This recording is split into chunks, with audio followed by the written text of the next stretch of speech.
Have you ever wondered why Minecraft doesn't have colored torches in the game? Or why it doesn't have underwater TNT? What about a heat block that can melt snow and ice? A chalkboard? An in-game code builder and a bot? Glow sticks? A camera?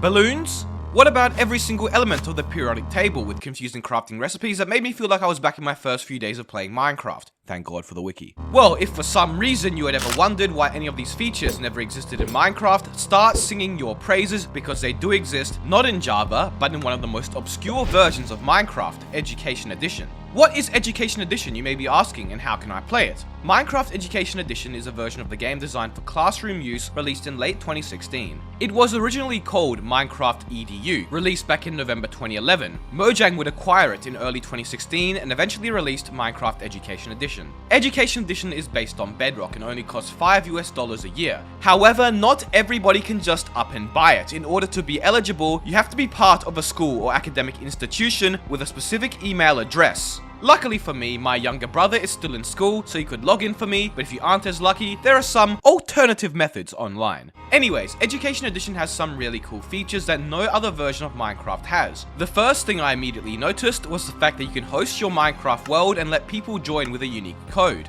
Using this method, you can actually let players join who aren't on the same network as you, meaning it's superior to Open to LAN as you're basically creating a server. This is something Java players have wanted for years, so they can easily let their friends join their world. Let's take a look at some of the unique blocks and crafting recipes. Quickly though, let me educate you on why you should subscribe. Studies have shown that subscribing to the Mr. Epic is actually positively correlated with intelligence. And you also get this little badge. How could you not want to subscribe now? Come on, help me get to 400k. Anyways, in Minecraft Bedrock, you actually have a setting which enables some Education Edition only features when starting a new world. You don't get all of them though. First of all, there's the border block, an unbreakable block which prevents movement. But here's the thing, unlike the barrier block, it prevents movement on the entire Y-axis. If I de-op myself, I can no longer fly over the barrier, break blocks below it, or even place blocks above it while in creative. It's basically like a tiny world border. Then we have the allow and deny blocks. Deny blocks basically prevent you from building on them, making this totally not exploitable sound effect upon doing so. Just imagine the teacher is trying to explain what to do and all you hear is this the entire time. Now you may be thinking that allow blocks are quite pointless, you can already build anywhere in the world. Well, Education Edition has this unique command called Immutable World, which makes it so you can't place or destroy blocks anywhere, as we are reminded by this lovely sound effect once again. However, you can place blocks on top of allow blocks when Immutable World is enabled, and that's its functionality. The heat block can melt snow and ice without producing light. But in order to get this block, even in creative, you have to go through Education Edition's unique compound crafting system, which is required to get many other unique items we'll talk about today as well. There exists 118 elements and isotopes, the equivalent of the periodic table, which can be obtained by using the element constructor, another new block.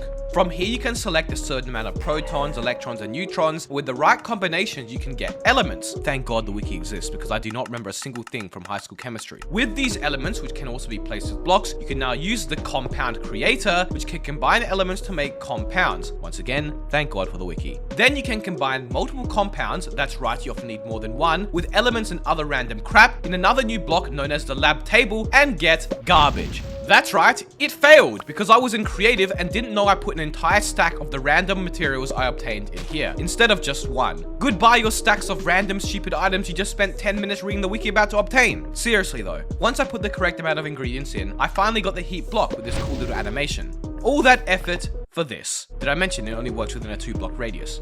And my god, that has to be the most effort I've ever put into crafting anything in Minecraft, and there's so many different and complicated recipes as well. I'm not sure how any 10-year-old kid is going to use this without the help of the wiki. But if you do decide that you wasted 10 minutes for nothing and want your resources back, thankfully another block known as the material reducer exists, which converts the block back into their compounds. But enough of that convoluted crafting system. Back to the unique blocks and features of which I'm not going to show you how to craft because then this video would be over 20 minutes, so use the wiki if you're curious. Underwater TNT is straightforward and useful. It's a unique form of TNT which also works underwater. We also have underwater torches, which scared the hell out of me because every so often they make this sound effect, which sounds like a creeper's about to blow up. They also have this cool particle effect. I don't know why they added this sound effect though, because if you decide to use them in a base or a build, you're going to be in a constant fear-induced state. Speaking of torches, there's 4 different colored ones, blue, red, purple, and green, all with their separate painstakingly tedious crafting recipes, and in the most shocking turn of events this year, none of them actually emit colored light. How disappointing. Then we have hardened glass and glass panes, which once again I had to meticulously craft individually. My god, that was annoying, but they do look very cool, like a more refined or solid version of normal glass. These provide a nice variation from the glass we have on Java and would be very useful. And finally for blocks we have the chalkboards. They come in 3 sizes, board, poster and slate, with board especially being able to contain a lot of characters. The text on these chalkboards can also be edited after you've written on them and even locked. Allowing for signs to be edited and locked after they are placed would be very useful to have on Java, that's for sure. Education Edition also has a variety of interesting items and entities. The NPC spawn egg spawns an NPC, mobs which can't move and don't have an AI. You can right click on them to change their skin, name, their dialogue, and even the URL or command they execute. Then upon players right clicking and interacting with them, they activate and display their dialogue, and you can even use inbuilt text to speech to read the message out. My name is Jeff. Pretty cool. The other NPC which exists is known as an agent. Agents can be programmed using the code builder. This feature is really something. By pressing C in-game, you can open this interface which allows you to literally code and modify what the agent does in-game and make it do whatever you want. There's different methods of coding, instructions, guides, and everything. It's really detailed and well done. By far the most impressive feature I've seen on the Education Edition yet.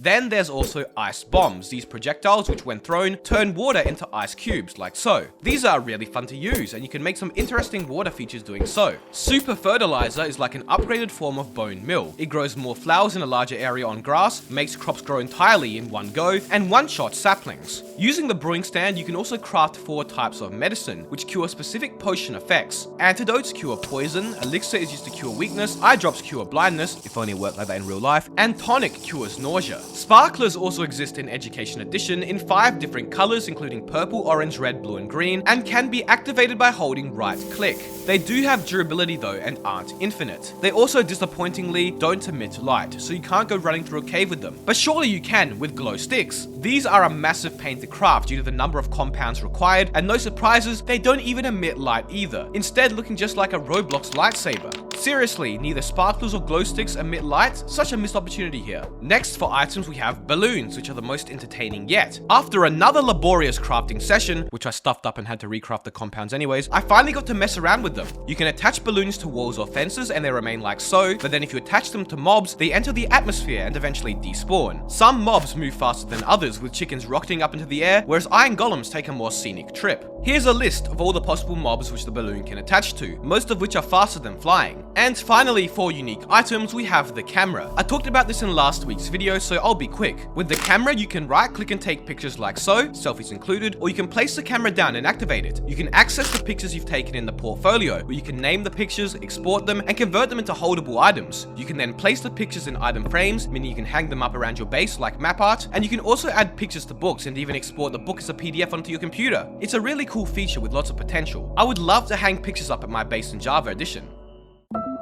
Alright, so this is where the video was going to end, as the final feature of Education Edition, known as Classroom Mode, is a teacher-only feature, meaning you need a special teacher-only school account email. I luckily managed to get in contact with a friend, and to my surprise, got their account working, so I guess we can take a look. I first had to watch some quality tutorials to figure out how Classroom Mode works. And we're going to go ahead and start a world. It's another program you have to download separately. Basically, when you have the Classroom Mode activated, you can connect to a world you are hosting and access this special little GUI which contains a map, player roster, a chat, and more. It's like a dumbed down server console, except we have these cool graphical features. With the map, which updates with player movements, you can also zoom in and out. It functions surprisingly well. You are even able to see structures being built in real time from this bird's eye perspective. You can even right-click anywhere on the map to teleport all players to it, which is quite fun to mess around with. Then you also have the ability to toggle a bunch of basic game rules, such as pausing the game entirely for all players, disabling chat, disabling PvP and damage, normal stuff. It essentially just lets the teacher control their class, because you know there's going to be that one kid who goes around burning everything and griefing. Exactly as I would have done if Education Edition existed when I was in school. You can even message the students from this chat window. And that about wraps it up. Lots of cool features in Education Edition, even if some of them are a nightmare to craft, although it still isn't better than Java. Just ignore the title of the video. Be sure to subscribe and help me get to 400k. Thank you all so much for watching.